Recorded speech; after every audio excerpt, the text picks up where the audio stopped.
All right, golf fanatics, you've just plugged into Golfunity.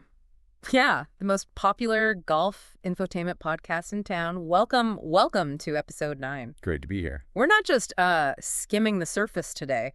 We're going full scuba dive into the, well, sometimes sublime, often ridiculous, always captivating world of golf. That's a good way to put it. Let's be honest, you're here because you live for this stuff, right? You're dissecting swings in your sleep. You've got, more opinions on club selection than maybe your own family. Mm-hmm. And the Masters? That's practically a religious holiday for some folks. Well, you've come to the right place. Indeed. The air is buzzing with anticipation. Augusta National is stirring. The azaleas are. Well, they're getting ready for their close-up.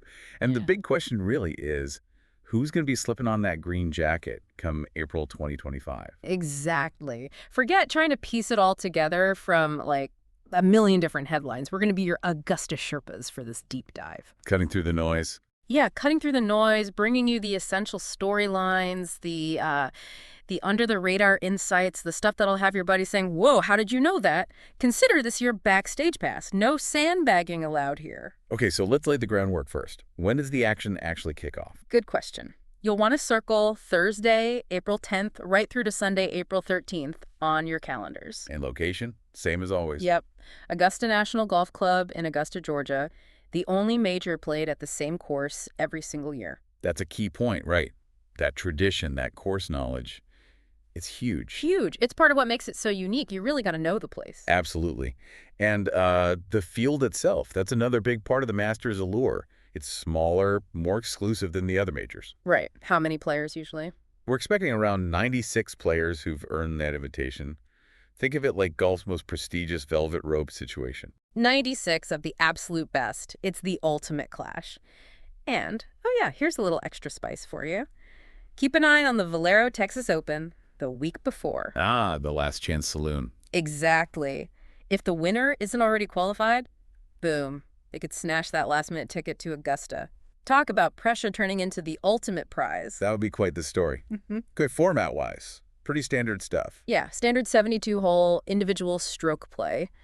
But then there's the cut after 36 holes. Right, the top 50 players and ties make it through to the weekend. That Friday afternoon cut, man, it can be brutal. Oh, totally brutal. Dreams dashed, just like that. And hey, if we get a tie at the top after 72 holes... Then we get the sudden death playoff. The ultimate pressure cooker, as you said. Where does that start? It kicks off on the iconic 18th hole. If they're still tied, they move over to the tough 10th hole. And just back and forth? Back and forth, 18, then 10, until someone finally wins. We haven't actually seen one since 2017. Oh, yeah. Who was that?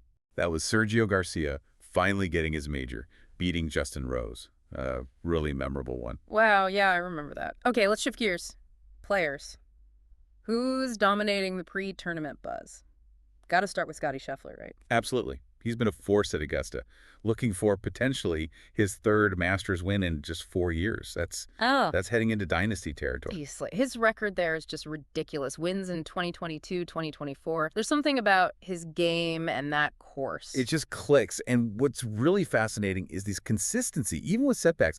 Like, remember earlier this season, he had that hand injury. Yeah, I do. Still managed to runner-up at the Texas Children's Houston Open. That kind of resilience is, well, it's pretty rare. It really is. Resilience in a game that just seems built for Augusta. And speaking of consistency, his Champions dinner menu just came out. Ah, yes. Always a fun topic. What's he serving? It's peak Scheffler. Cheeseburger sliders, Scottie style. Meatball and ravioli bites, apparently, from his dad, Papa Scheffler. Nice family touch. Totally. Firecracker shrimp for a bit of kick, and good old Texas-style chili. Sounds like proper comfort food after battling Augusta. It really does. And the main course. Choice between a wood-fired cowboy ribeye or blackened redfish.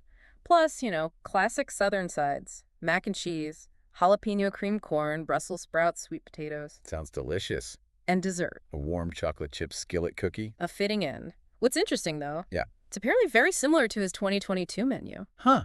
Really? Like sticking with what worked? Exactly. It kind of suggests he's grounded, focused on what fuels him, literally and maybe figuratively, too. Interesting point. Okay, who else?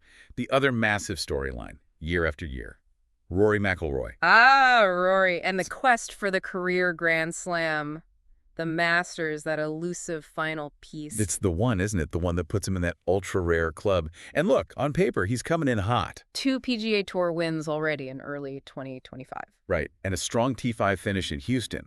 The signs look good, mostly. But there is a bit of a concern. He's admitted to a bothersome right elbow. Oh, really? That's not ideal heading into Augusta. No. He said he's going to get treatment, focus on practice in the week leading up. Yeah. So, yeah, great form, but this physical thing adds a layer of uncertainty. Definitely. Elbow issues, that's tough for golf, especially under Masters pressure. You wonder how it might affect his swing, coming down the stretch on Sunday. Exactly. And his past Masters results are, well, a mixed bag. T22 last year, missed the cut in 23. But runner-up in 22, so he can do it. He absolutely can contend there. The talent is undeniable, but can he overcome the mental hurdles, and now maybe this physical one, for all 4 rounds? That's the million-dollar question for Rory. Always is with him at Augusta, it feels like. Okay, let's broaden out. International players, DP World Tour guys. Yeah, let's look at the guys making their Masters debuts this year from the DP World Tour. Always exciting to see new faces take on Augusta. Who we got? We've got Laurie Cantor, Thomas Distruttry, Rasmus Højgaard, Thriston Lawrence, and Aaron Rai. Okay, a solid group. Hungry guys wanting to make a mark. It'll be interesting seeing who adapts quickest. For sure. And besides the debutantes, there are other established DP World Tour members or affiliates in the field, like Robert McIntyre. Ah, Bobby Mack. He's back after a couple of years away. Yeah, and he sounds really excited about it. Feels better prepared than ever, apparently. Well, he should. 2 PGA Tour wins last year. That's massive confidence fuel heading into a major. Definitely. He's spoken about how those wins really boosted his belief that he can compete anywhere, including Augusta.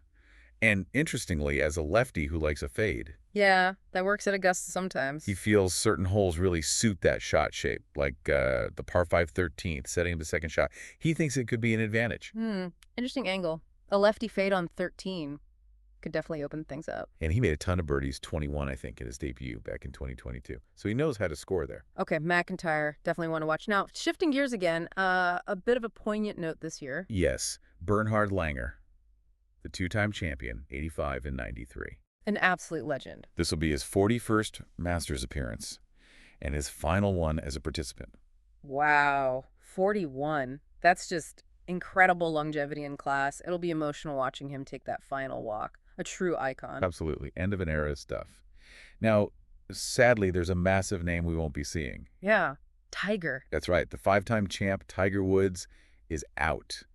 Still recovering from that Achilles tendon surgery. His absence is always felt, isn't it? Even when he's not playing, he's still like the center of the golf universe somehow. Totally.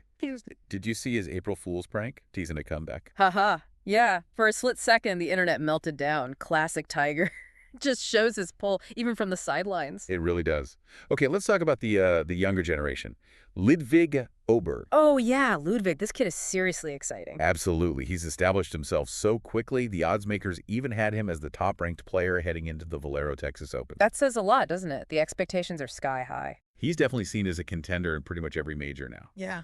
And, playing college golf in Texas, he knows those kinds of conditions. Good point. And didn't he have a great Masters last year? Incredible debut. Finished runner-up. Runner-up in his first Masters. Wow. That shows talent, obviously, but also serious composure for that stage. Exactly. He didn't seem phased at all. Definitely keep an eye on Åberg. He looks like a future Masters champion, no doubt. For sure. Now, for our listeners maybe across the pond, there's another angle to this Masters, right? Ryder Cup points. Yes, absolutely. The Masters offers significant points for both the Race to Dubai rankings and, crucially, European Ryder Cup qualification. So, for those European guys eyeing a spot on Luke Donald's team, A strong showing at Augusta could be huge. It gives them a big leg up, adds another layer of competition, another storyline, especially for European fans. it really does, that extra bit of fire, and we've seen European players doing really well lately on both tours. You wonder if that Ryder Cup ambition is partly fueling it. It very well could be a big motivator. Okay, before we wrap up the main storylines, let's touch on a couple of those unique Masters traditions and landmarks.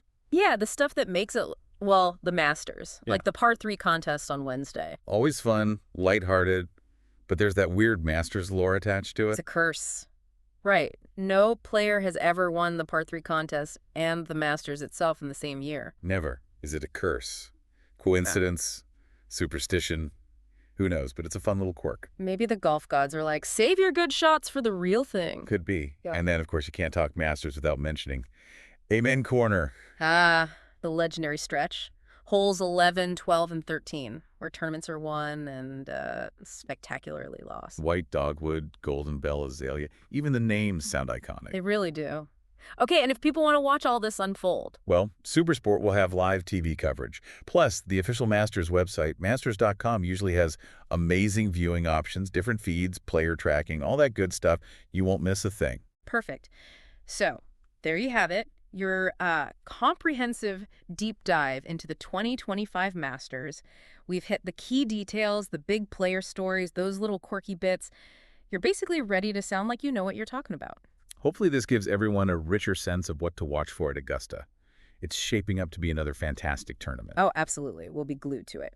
And hey, remember, you've been listening to Golfunity, the most popular golf infotainment podcast in town. If you dug this deep dive, do us a solid. Ring the bell, follow us on social media. All the usual places. We'll have more hot takes and golf chat coming your way. Definitely.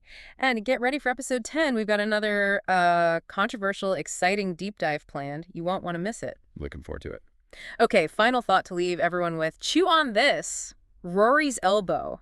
Scheffler's insane consistency. Is this finally Rory's year to break the Augusta curse? Or is Scottie just going to run away with it again? Let us know what you think. Yeah, it'd be interesting to hear people's predictions. Until the next deep dive, golf fans, keep it in the short grass.